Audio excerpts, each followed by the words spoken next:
L'Alsace en hiver, c'est pour moi un des top trucs à faire pendant la période de Noël, avec le ski évidemment. Et du coup, dans cette vidéo-là, je vais te donner plein d'astuces, de conseils de ce que tu dois savoir avant de partir en Alsace pour visiter pendant en décembre, pendant les fêtes de Noël, pour faire les marchés de Noël et toute la gastronomie derrière, etc. Parce que moi, j'y suis allé 2 fois et il y a des bons trucs à faire et d'autres trucs où c'est blindé le monde, c'est un vrai bordel, ou d'autres trucs c'est extrêmement cher, enfin, beaucoup trop cher pour ce que c'est. Le premier truc qu'il faut savoir en Alsace, c'est que ça caille beaucoup. On est entre -5 et 5 degrés maximum, tu vois, donc il faut obligatoirement tout ce qui est gants, gros manteau, surcouche. Par exemple, moi j'ai allé avec tous mes trucs de ski et j'étais à l'aise, tu vois.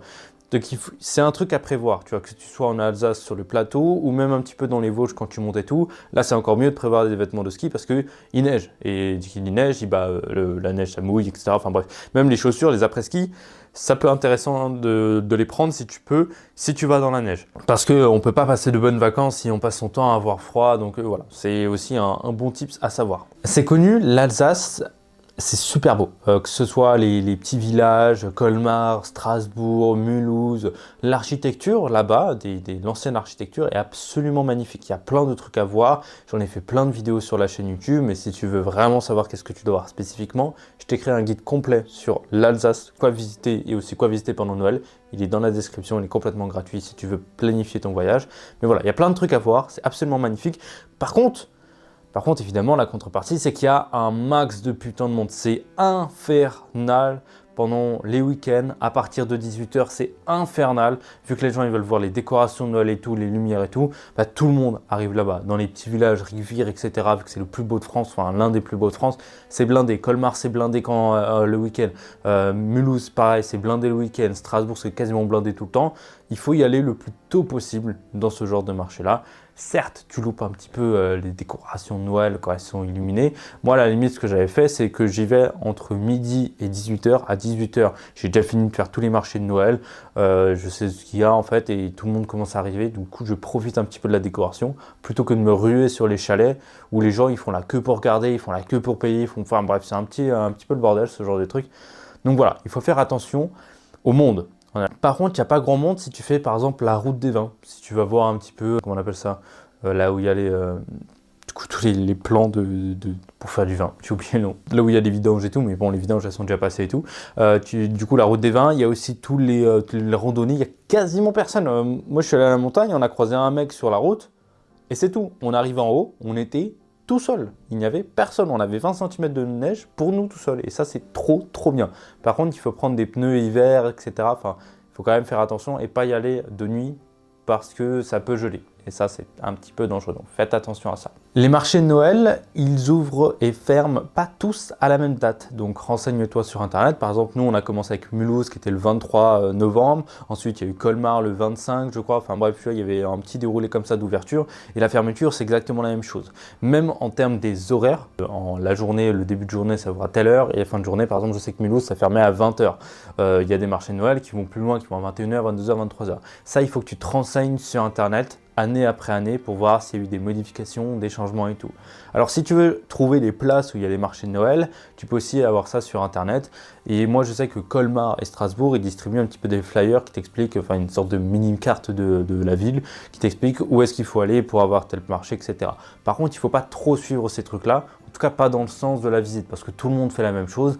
Essaye de faire un petit peu autre chose, essaye de faire différemment pour pas te retrouver là où il y a tout le monde. Même si tu es en pleine semaine, à midi et tout, c'est toujours mieux de aller un petit peu à contre-courant pour avoir moins de monde sur toi, quoi. Eguisheim, Riqueville, Kaisenberg, etc. Enfin bref, tous les petits villages, ils sont tout petits. Tout petits. Moi, Riqueville, je l'ai fait en 1 heure. 1 heure de visite, alors j'aurais pu l'étendre à 1h30 si j'avais pris mon temps.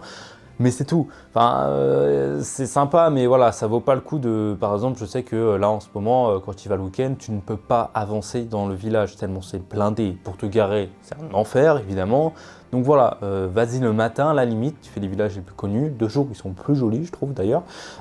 Et c'est tout. En fait, tu te prends pas plus la tête que ça. Tu auras moins de monde, ce sera moins compliqué.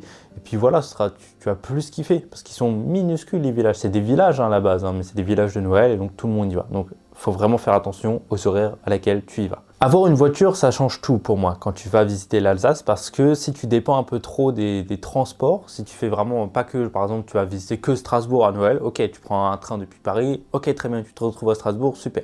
Par contre, si tu veux vraiment visiter l'Alsace, vers Colmar, les petits villages, le Grand Ballon, les musées de Mulhouse et tout, là, il faut une voiture pour se balader parce que sinon, bah, au bout d'un moment, tu te retrouves très très vite un petit peu dérangé par les transports, dépendant d'eux.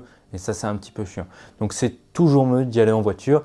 Et en fait, on peut se garer un petit peu partout. À Strasbourg, tu as les parkings au fond de la ville qui t'amènent directement devant les trams. Et du coup, tu prends le tramway jusqu'au centre-ville. Colmar, c'est pareil. Tu as un parking, le parking Saint-Josse, qui t'amène en 2 minutes devant la Grande Roue avec le marché de Noël.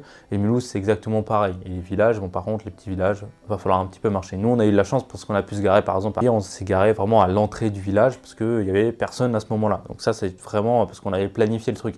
Mais sinon, il faut se garer un petit peu plus loin. Et c'est un petit peu chiant. Les hébergements, parlons-en, c'est super cher. Je vais pas te mentir, bah, vu que c'est le marché de Noël, bah, ils se blindent. Donc moi, ce que je te conseille de faire, c'est t'y prendre à l'avance ou à la limite au dernier moment, là où c'est pour le soir même, bah, tu fais la route et là tu peux réserver. Et vu que le mec il a rien de réservé, bah, il peut te faire des petites réductions, des trucs comme ça. Ça peut se faire. Sinon, moi, ce que j'avais fait la première fois qu'on est allé à Strasbourg, c'est qu'on y était allé du côté de l'Allemagne. On avait dormi en Allemagne et en fait, la journée, on allait en France, on faisait les petites visites et tout. C'est comme ça qu'on avait fait. Et là, pareil, j'y suis retourné pour Mulhouse. Et en fait, on a hébergé dans la banlieue de Mulhouse, à Sozem précisément. Donc voilà, c'était évidemment moins cher. Alors, vu qu'on était en voiture, ça allait. Par contre, si tu es à pied, bah, c'est toujours mieux d'aller directement en ville. Mais ce sera plus cher. En termes de gastronomie, j'ai plein de trucs à manger. Il y a toutes les tartes flambées, flamencuche, la choucroute. On a quoi? Les spätzle ou les bretzels aussi. Les manala à manger. Voilà, il y a quand même pas mal de choses. Il y a tout ce qui est vin chaud, etc., les dégustations. Nous, on a acheté de la liqueur de pain d'épices et de la liqueur de sympa. Voilà, on s'est fait avoir et en fait, c'est une forme de pain d'épices. Enfin bref, c'était trop mignon. Du coup, on a pris ça. Voilà, tu as quand même pas mal de trucs à manger, à boire. Va manger dans des restaurants typiques. Va pas au McDo, par exemple, c'est stupide de faire ça. Va vraiment manger dans des restaurants qui sont pas très connus, pas très touristiques, pas les restaurants des grandes places, hein, par exemple. Essaye d'aller dans les petites rues qui sont pas très connues et tout, de te perdre et de tomber sur un restaurant. C'est comme ça qu'on vit un petit peu les meilleures expériences. Petit conseil. Voilà pour cette vidéo, n'hésite pas à t'abonner à la chaîne si tu aimes bien les voyages, tu as envie de voyager, d'apprendre comment mieux voyager, où voyager et tout, les petites astuces, les trucs qui sont pas très touristiques, nous on adore ça avec Emma. Si tu veux aller plus loin, je t'ai créé un guide complet sur l'Alsace, alors que ce soit dans la période de Noël, la période de l'automne, le printemps, l'été, bref, peu importe la période, c'est un guide complet qui t'explique où aller, quoi faire, quoi visiter, comment éviter tous les touristes pour que tu puisses avoir le voyage le plus cool possible, te sentir quasiment seul dans ton voyage, sans tous ces problèmes-là qu'on peut avoir quand on voyage dans des trucs trop touristiques. Donc voilà, c'est dans la description, c'est le guide le plus complet que tu peux trouver sur Internet. Et moi, je te fais de gros bisous, à très vite.